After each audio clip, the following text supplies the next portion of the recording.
All right, Clay Travis, founder of Outkick, at Clay Travis on Twitter, is on the JohnstonRVCenter.com hotline. Welcome in, Clay. We apologize that we're tardy. Eric Estrada with the longest answer in the history of the show. So welcome in. Hope you're doing well. Everything's good here. Yeah, no issues. Yeah, did you know Bruce Jenner was ever on Chips back in the day? Chips? Yeah.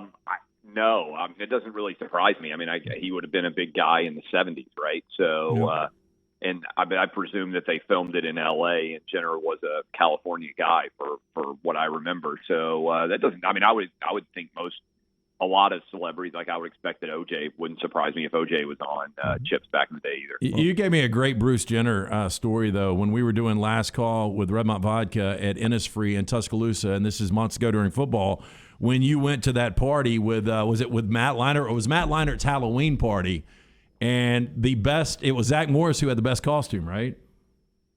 It was hold on, let me think. Mark Paul Gosselaar. Yeah, I know. He had the best costume, but it was not Leinert's party. It was Jessica Simpson's old boyfriend. Nick Lachey. Nick Lachey. Nick Lachey. Nick Lachey's Halloween party. Nick Lachey is a huge college football fan. Yeah, and this is probably back in I don't remember when Caitlyn Jenner officially transitioned, but I'm guessing this is probably like 14 or 15. So it's probably been 6 or 7 years ago now. 8 years, whatever the heck it is, everything runs together. But yeah, Zach Morris, Mark Paul Gosselaar showed up in it was the theme for the Halloween party was dead celebrities. And so he showed up dressed as Bruce Jenner. That is so fantastic. Good. So creative, too. Yeah, all-time Halloween costume. I mean, especially, again, given the theme was dead celebrity. So I thought that was pretty phenomenal, yeah. I had a friend that was playing, it's an exclusive course out west, out in Palm Springs, and Jenner is a member there. And they go to warm up on the practice range, and what's the name? Caitlin, whatever. Nobody can remember anybody. Hell, I don't know. Yeah. Anyway, is hitting range balls, and he pulls out his phone to take a photo, and the caddy's like, no. And he goes, what? And he goes, they walk you right off this course if you take that photo. I swear. I mean, I don't. He's like, that is one line we don't cross here. So he's like, okay. So he puts his phone back in his bag and goes back hitting range balls. I remember this happened like a couple of years ago. I was playing golf with Herb Street here in Nashville, and I do not have a good golf swing. And one of the young caddies, I don't know, he's like 18 or 19, was a fan, college kid. And from I guess I was on 10 maybe, and from the veranda of the clubhouse, you can look out over 10 pretty easily. So he took a video of my golf swing and just posted it on social media. Nice golf swing at Clay Travis. And it created an uproar, I was told, inside of the club, because you're not supposed to take videos of anybody playing on the course. Obviously, I didn't care. I think he was a fan, so it's not like I pretend to be an incredible golfer. But I guess the social mores of the club are you're not supposed to take photos, or at least unsolicited photos, on the golf course, or videos certainly. I feel like we are mandated to sort of tip a cap to Tom Brady in every interview today. So what can you add to the conversation that everyone's having about Tom Brady? I mean, I don't think that it's very likely that anybody's ever going to equal what he's done in the modern era, right? 10 Super Bowls, winning 7 of them.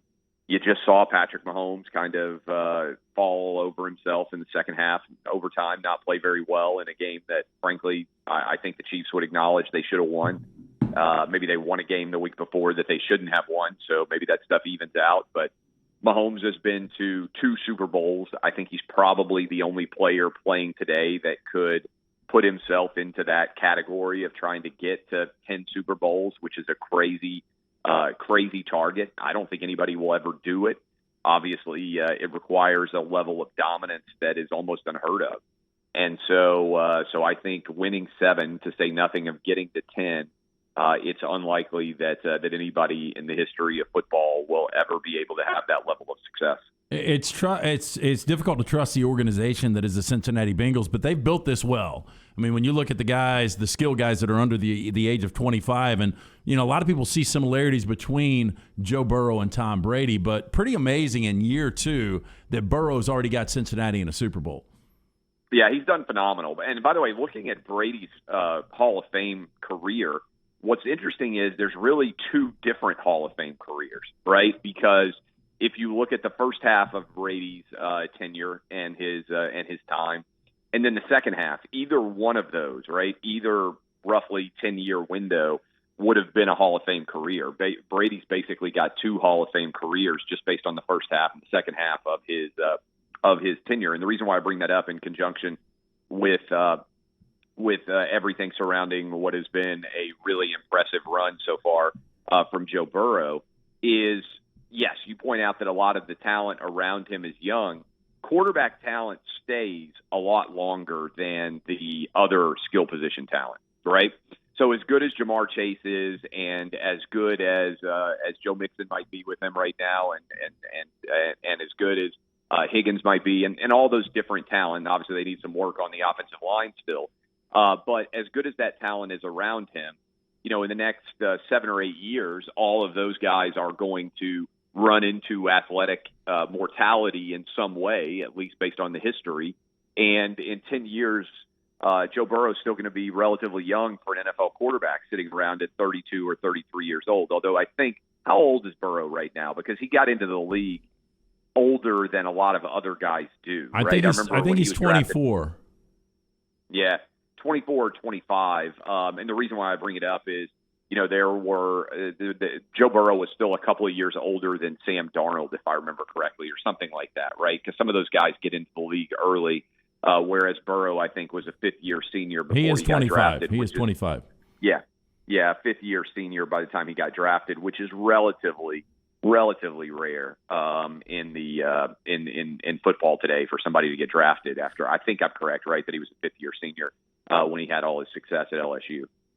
Clay Travis with us, founder of Outkick. At Clay Travis, he's on the JohnstonRVCenter.com hotline. If I'm a Chiefs fan, I know the window isn't closed by any stretch of the imagination, but I do feel like, Clay, I've missed some opportunities letting the AFC catch up with me a little bit. You're just talking about Burrow. He's not going anywhere. Josh Allen is really good at Buffalo. I've had to play them a lot, and I barely beat them. I feel like I've let some of the AFC catch me a little bit, and I've only gotten 1 Super Bowl in that period of time. Well, yeah, look, I mean, I don't know that it's necessarily to blame Kansas City. I think there's just a lot of really good young quarterbacks right now in the AFC, right? You didn't mention Justin Herbert, but, I mean, he looks like he's going to be a revelation in the same division. We will see whether or not Lamar Jackson can come back and show some of that flash that he had, obviously, early in his career with Baltimore. This season, a big step back for them. But if you put him in that category, which I think is fair based on what he's accomplished so far, you're talking about 5 guys, basically 26 or under: Patrick Mahomes, Josh Allen, Lamar Jackson, Joe Burrow, and Justin Herbert. All of those guys could be absolutely incredible. And that's not even considering whether you've got another couple of guys. Who knows what Trevor Lawrence's future is going to be, what's going to happen with Deshaun Watson. He's still relatively young, too. I mean, that's half the AFC right there that are all young quarterbacks. Now, if I'm Deshaun Watson, given all the craziness that's going, I actually am interested in getting traded to the NFC, because maybe the most intriguing thing about all the young quarterback talent is almost all of it's on the AFC side of the ledger, right? I mean, if you look right now on the NFC, who's a really good young quarterback in the NFC? Maybe Kyler Murray, right? Outside of that, I'm not sure. And then look, I mean, we know Russell Wilson's good. We know Aaron Rodgers. I mean, but those guys right now, Matthew Stafford on Lance's team, the Rams, but those guys are not young. So the young quarterback balance of power is overwhelmingly skewed in the direction of the AFC right now. So Cincinnati Public Schools announced yesterday that staff and students get the day after the Super Bowl off. I think you agree with me, and you've agreed for years. This needs to be universal.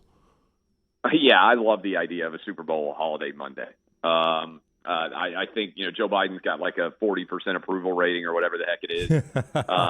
Putting forth a bill to make the Monday after the Super Bowl a national holiday would be great. Now, I think ultimately what they're going to do is roll it into, isn't President's Day like the next Monday? Am I right about that? Yeah, if the Super Bowl goes back one more week, yeah. Yeah, I've argued for a while that they should go ahead and just incorporate President's Day and make President's Day a more universal holiday that kind of turns entire Super Bowl weekend into a red, white, and blue extravaganza. I think that would be pretty fun personally. The only thing, I don't know what the Cincinnati schools situation has been with COVID.